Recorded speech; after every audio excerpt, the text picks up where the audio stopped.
now at 866-455-9797. This is The Dana Show.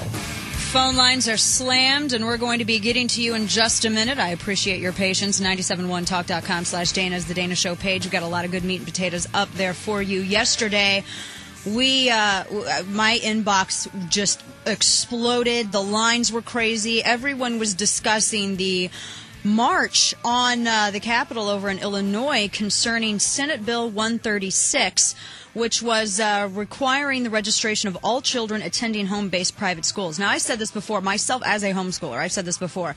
This doesn't exempt you if you don't homeschool your kids. If you're a parent and you have children and you want any sort of direction in their education, this is relevant to you. Now, this bill was sponsored by Senator Ed Maloney, and just I was reading all of the alerts and all of this for this situation. What Senator Maloney has done since we were discussing this yesterday is that he has tabled this legislation, and he joins us by the phone. And Senator Maloney, first of all, I would like to extend appreciation for listening to all of the constituents in Illinois and tabling this legislation. Okay, well, thanks for inviting me to share my thoughts and get your thoughts on the issue as well. Yeah. So tell me. So what changed your mind ultimately about Senate Bill 136 that you decided to not push it through? And I realize it's not completely off the table, but it's not active right now. What has changed your mind since that period? Well, I think that certainly I have been convinced of the large majority of people who do homeschool their children are very, very conscientious about it. And conversations to that effect took place in our committee hearing. At the conclusion of the committee hearing, I did say that throughout the entire process, I didn't hear anybody testify against homeschooling, but I didn't hear anybody either that could testify with 100% certainty that all people were as conscientious as the people who were there.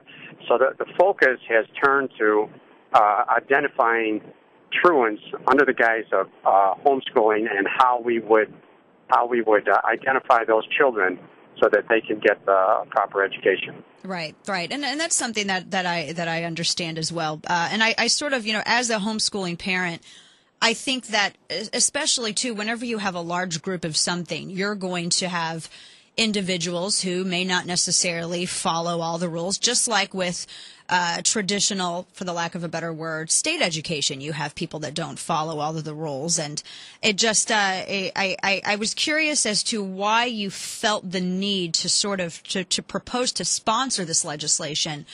And I realized too, homeschoolers, as I'm sure that you have learned the past several weeks, they're quite a loud group. Yeah, no, they've definitely made their voice heard in a number of ways. I will say those that came to the Capitol were extremely courteous and professional in their approach to this.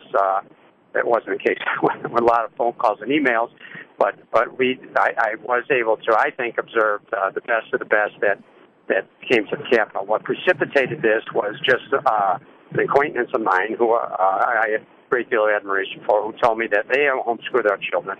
And was looking at, and I was interested in the logistics of it, and was surprised to find in this state no rules or regulations regarding it when compared to other states where there is a mandatory registration. In other states, there is mandatory home visitation, a mandatory curriculum, and even in some states there is a certification for the parents to be recognized as teachers at home. So, it was just every state, it runs the gamut, if you will, of regulations. And I thought initially for protection of those kids who aren't getting an education, that we at least ought to know who the kids are. Now, right. Subsequent to the hearing, we found out there were subsequent, some people perceived that subsequent issues of privacy with this. And also the logistics of identifying those children. So that led to further discussions we've had the last couple of days with myself and representatives of the homeschool community, that we've decided to go forward with meetings involving myself, representatives of the homeschool community, representatives of the school board, the State Board of Education, and superintendents, because the level of confusion seems to be what authority a truant officer or attendance officer in a school district has relative to identifying truants. Right. Well, in most cases, and I'm not sure exactly what all of it, being that I'm in Missouri, I know Missouri homeschooling laws quite well, and I realize that every state, it's very much a 10th Amendment issue, and that states decide, and it really goes down to specific school districts. One of the things that I note and that I understand from a lot of parents is when I look at the national average of academic scores as opposed for homeschool children versus public school children, and I was educated in a public school, and I realize that homeschooling doesn't work for everyone, just as public schools don't work for everyone. But when you compare the test scores, there's no confusion as to the performance of homeschooled students compared to public school children. And when I look at the discrepancy between that, and then I look and see states who are trying to encourage, strongly encourage parents to register with school districts, it does kind of raise the question as to why a parent of a child who is exceeding, actually, in most cases, their own grade level and expectations, why they would register with a school district whose curriculum and teaching methods are actually subpar compared to what the child is getting in the home. And I think that that's the concern that a lot of parents have. Is that something that you recognize? Well, yeah.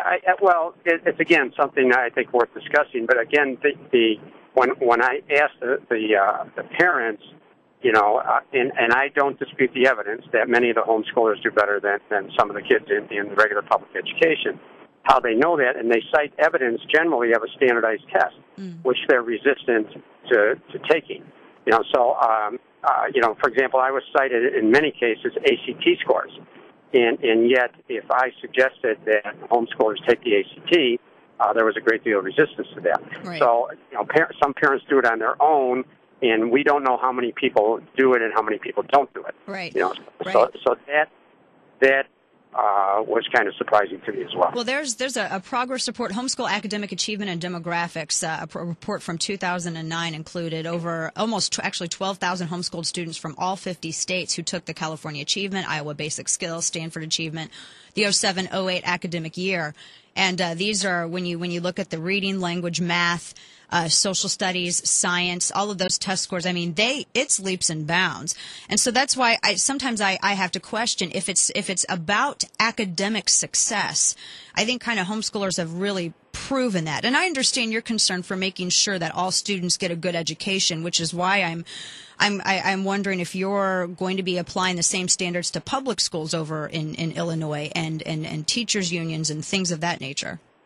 Well, there's no question there's problems in public schools, whether it's in urban areas, suburban areas, or rural areas. There's and much of the success, and I don't have to tell you this because as a homeschooler, much of the success, of course, for a student's academic progress depends on the level of support he gets at home, right. no matter what setting he's in. And unfortunately, as legislators, we can't regulate that. So right. You have, in some areas of the city of Chicago, absolutely terrible scores. In suburban areas, rural areas, it runs. We have some very, very bright kids too. Right.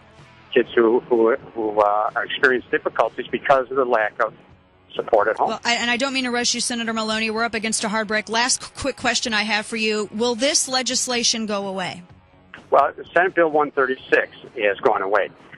We will have a discussion relative to primarily the truancy issue and how we can identify that, and with all parties involved, and hopefully we can come up with some way, fashioning some sort of legislation that will be able to identify those students without invading anybody's privacy. Right. Well, Senator Maloney, I appreciate you coming on and giving me a few minutes of your time, and I'm sure we'll be talking again in the future. Thank you very much.